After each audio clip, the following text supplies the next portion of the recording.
How are you doing, Bobby? Doing all right. Awesome, awesome.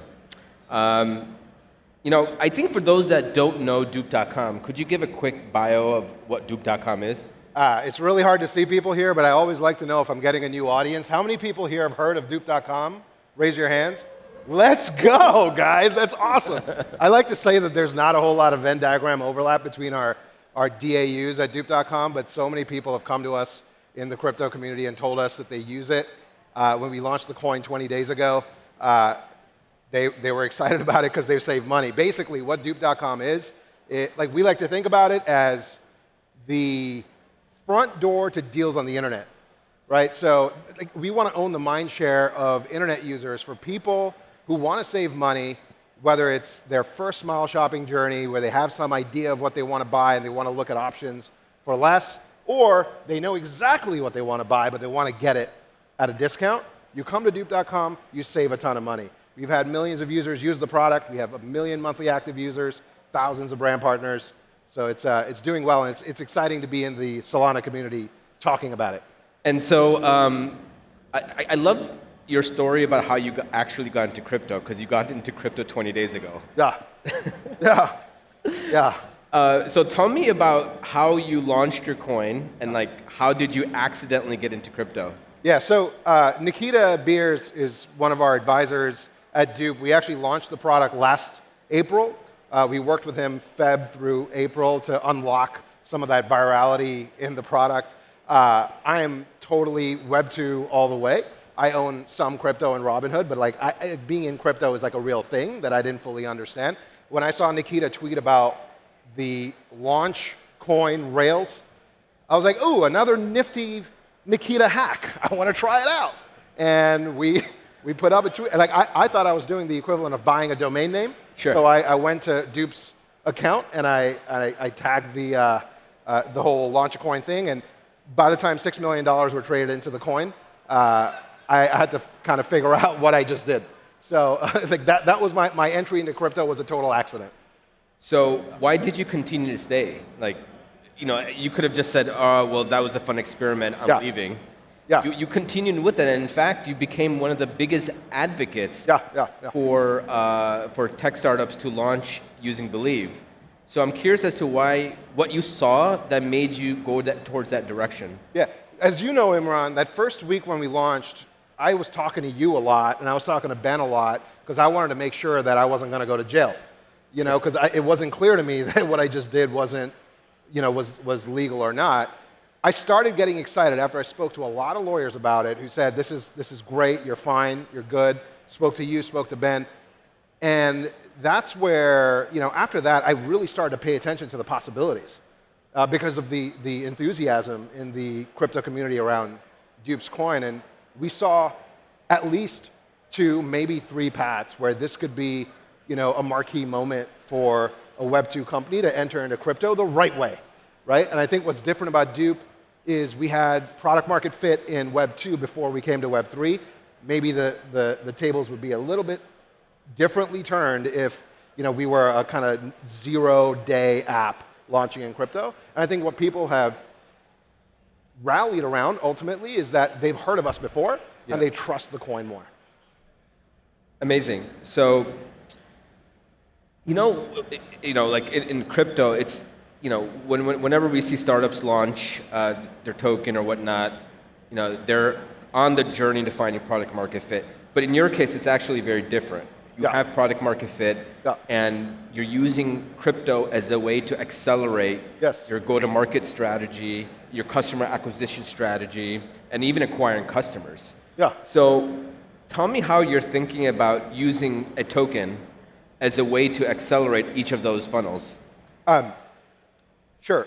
So, first of all, I have to caveat by saying, when I'm talking to kind of the Web 2 cohort of founders. Yeah. I think crypto native people have a very different understanding of what's possible. What I'm mostly excited about is the first week, the amount of feedback we got from the community because they were, invested in the coin. Sure. Oh, they bought the coin, and that kind of helped me speed run my understanding of crypto and how we might be able to fit it into our product. We launched a whole series around the tokenomics of the product.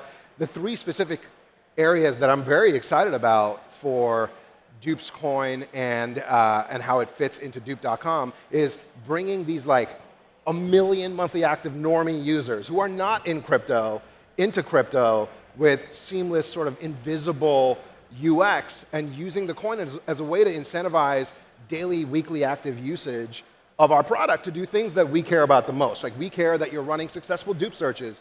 We care that you're clicking on our brand partner links. We care that you're buying from our brand partners. We care that you're saving the most money. We can use tokens to incentivize those actions. That's kind of the first thing I'm very excited about. The second thing I'm really excited about, and this is entirely net new to how dupe.com works, we don't currently curate the best products or the best dupes using tokens as sort of an incentive structure to create a curated marketplace where we have a lot of interior designers, for example, buying furniture on Dupe, for getting them to stake tokens, Dupe tokens, behind the best products to show up on our homepage. And if those products sell well, we return their stake, we give them a percentage of commissions, and it gives the end users sort of a great experience of purchasing the best products, right? So that is something I'm really excited about. And then cross-border commerce is something that entirely gets unlocked because of Solana and the seamlessness, the speed of the integration, the speed of the transaction.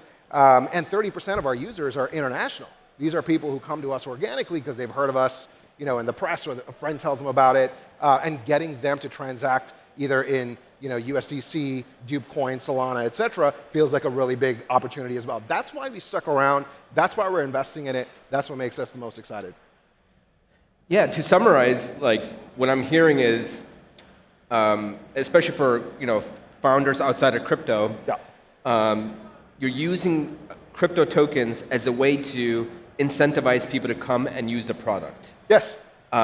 It's like a pseudo acquisition cost. Yeah, we're paying rent to Facebook. We're paying rent to Google. We have all these ad placements that we're doing, using the token as a way to get people to be incented to bring their friends, family, neighbors, co-workers into Dupe, and then rewarding them from it reinforces their ability to earn, but more importantly, the quality of users coming in with the lowest possible CAC is actually pretty explosive.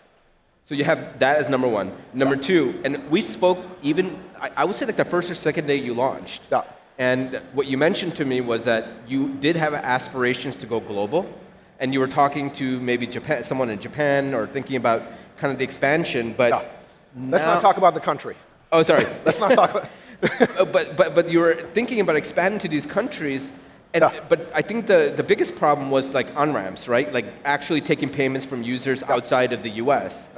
Now with Dupe and Solana, you're able to take these payments globally and be able to serve those customers, which I think is exactly what every tech founder should be thinking about.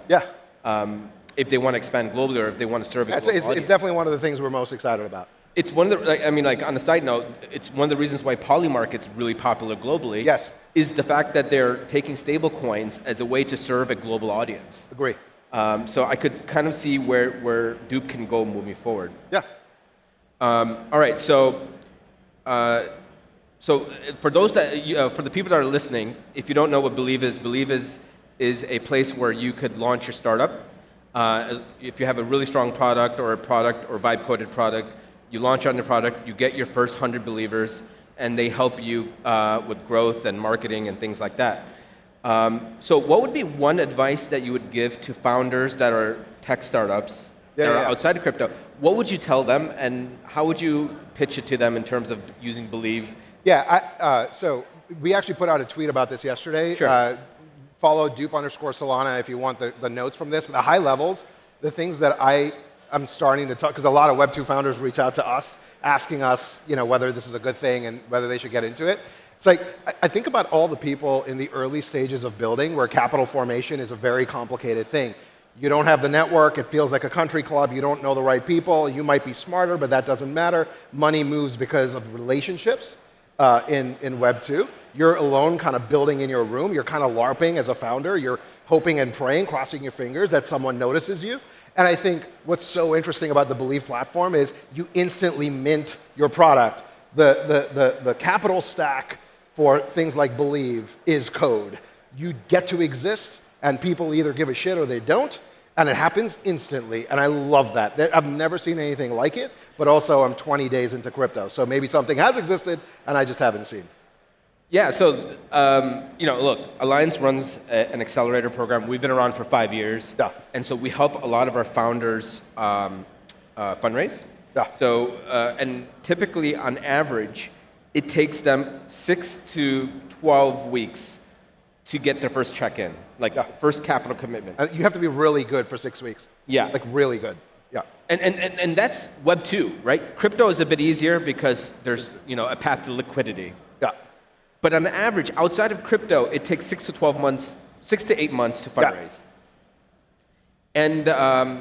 And you have to go through hundreds and hundreds of pitches. You have to improve your product. Sometimes the investors will give you feedback as far as what they think the future should be, but the founders actually know what the future should be. Yeah. And so what you're saying is what the product can do is essentially collapse all of that into, hopefully within a week. Yeah, you can do that really quickly. The other thing that's like super yes to all of those things, I just want to get through a couple other things that I think Web 2 founders should be thinking about. Things like product market fit, which is the white whale. It is the hardest thing to do really with any product. And you kind of look at your churn numbers, you look at your NPS score, and you have, you kind of wave a stick in the air, lick your finger, stick it up, and hopefully you have product market fit. What I think is like super interesting about Web3 is maybe, again, liquidity is a proxy for product market fit, right? Like, do people actually care about your product enough where they vote with their wallets unprompted? Yeah. I think that's like really, really interesting. And again, like I think if you're in Web 2, you're sort of building a loan, you need to raise money. This sort of raise through the Believe platform feels like an opportunity. We came to it differently again because we launched sort of accidentally on the Believe platform. But if we were starting at zero, knowing what I know now, I would take this opportunity very seriously. Even just to kind of test the waters to see if anyone cares about your product. And in a world in which we are quickly moving into vibe-coded apps with one founder or three people, those are the future decacorns. And those are not really venture-backable companies, right? Sure. And so if you're looking for a completely different take on how to get money in, this might be the way to look at it.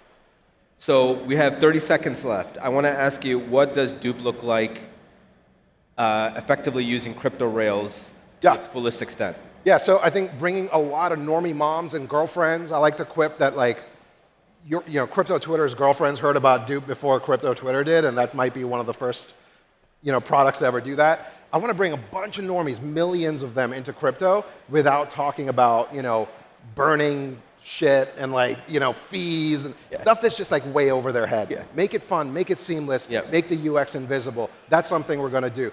We've kind of amassed a large bag of dollars to use in marketing. We're going to be able to triple, quadruple, quintuple our user base very quickly because of it, and then building our app, building our website with the integrated kind of tokenomics that we have promised we are going to build.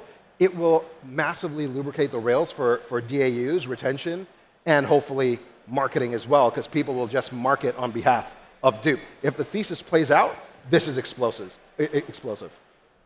Let's go Dupe. All right, rock and roll. Thank you, guys. Thank you.